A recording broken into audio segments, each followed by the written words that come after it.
شب برات منانا سنت ہے یا بدعت ہے؟ کچھ لوگ کہتے ہیں کہ یہ بدعت ہے، کچھ کہتے ہیں کہ اس میں جاگنا چاہیے۔ صحیح مسئلہ کیا ہے بتا دیجئے۔ دیکھیے، شب برات کے متعلق بہت سارے لوگ کنفیوز ہوتے ہیں۔ کچھ لوگ آپ کو یہ کہتے ہوئے ملیں گے کہ شب برات جو ہے یہ بدعت ہے، کچھ لوگ یہ کہیں گے کہ شب برات کو منانا چاہیے، اس رات میں جاگنا چاہیے۔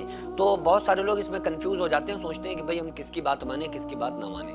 میں آپ کو بڑا محبت سے اور بڑے اخلاص کے ساتھ ایک بات آپ لوگوں کو سمجھا دوں کہ دیکھیے، یہ آپس میں ایک دوسرے میں لڑائی جھگڑے فتنہ انگیز باتیں اس طرح کی آپ کو دنیا میں ہر مسئلے میں آپ کو مل جائیں گی، لیکن ہم لوگوں کو کیا کرنا چاہیے؟ دیکھیے، یہ ہر رات اللہ تعالیٰ نے بنائی ہے۔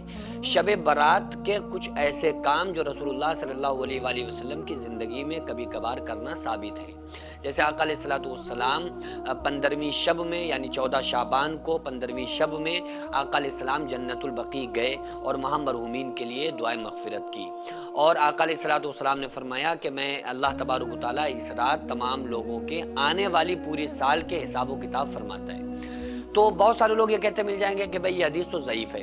دیکھو، حدیث ضعیف جو ہوتی ہے اب اس کا مطلب یہ نہیں کہ وہ حدیث ضعیف ہو گئی تو مطلب اب بیکار ہو گئی، جبکہ اپنی اصل کے حساب سے کوئی حدیث ضعیف نہیں ہوتی ہے۔ اگر کوئی انسان حدیث کو ضعیف کہہ دے گا وہ کافر ہو جائے گا، کیونکہ حدیث تو کہتے ہیں رسول اللہ صلی اللہ علیہ وآلہ وسلم کے فرمان کو، قول کو، لیکن جو حدیث کو ضعیف یا حدیث کو صحیح کہا جاتا ہے وہ سند کے اعتبار سے کہا جاتا ہے، یعنی اس کے جو راوی رہے راویوں کے اوپر منحصر ہوتا ہے کہ جن راویوں نے بیان کیا ہے وہ راوی کیسے تھے، تو اس اعتبار سے حدیث کے اوپر حکم لگتا ہے۔ جبکہ جو بھی حدیث ہوتی ہے، جو رسول اللہ کا قول ہوگا، جو رسول اللہ صلی اللہ علیہ وآلہ وسلم کا حکم ہوگا، وہ ضعیف نہیں ہو سکتا۔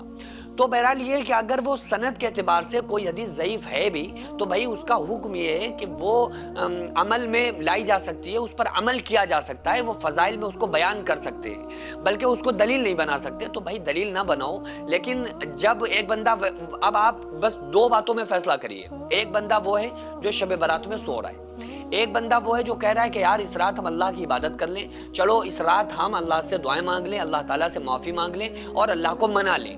اب ان دونوں لوگوں میں کون بہتر ہے؟ تو یقیناً اگر آپ عقل مند ہیں تو آپ کا جواب یہی ہوگا کہ وہ بندہ بہتر ہے جو اس رات میں عبادت کر رہا ہے۔ ہاں، اس رات میں عبادتوں کو مخصوص کر دینا یہ بدعت ہے کہ کوئی انسان یہ سوچ لے کہ اس رات میں کوئی شاید الگ سے نماز آئی ہے، وہ نماز ہمیں پڑھنا ہے، یا اس طرح سے ہمیں عبادت کرنا ہے، یا ہمیں اجتماعی طور پر عبادت کرنا ہے، یا اس رات کو آپ کوئی عبادت کے لیے خاص کر دیں، یہ بدعت ہوگا۔ لیکن اگر آپ نے رات میں عبادت کر لی تو یہ بدعت نہیں ہے نا۔ تو ایک بندہ سو رہا ہے، ایک بندہ جاگ رہا ہے، عبادت کر رہا ہے، تو ظاہر ہے کہ اس کے مقابل جو بندہ سو رہا ہے اس کے مقابل جاگنے والا بہتر ہے۔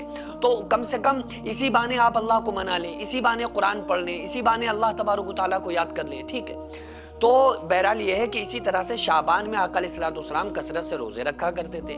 ایک بندہ ایسا ہے جو پورے مہینہ روزہ نہیں رکھے گا، صرف رمضان میں رکھے گا، لیکن اس کو لگ رہا ہے اس کی کچھ اہمیت ہے کہ چلو یار ہم 15ویں شب کا روزہ رکھ لیں، تو اگر اس نے رکھ لیا تو اتنا بڑا گناہ نہیں ہو گیا نا کہ یار یہ بدعت ہو گئی، اب یہ جہنمی ہو گیا۔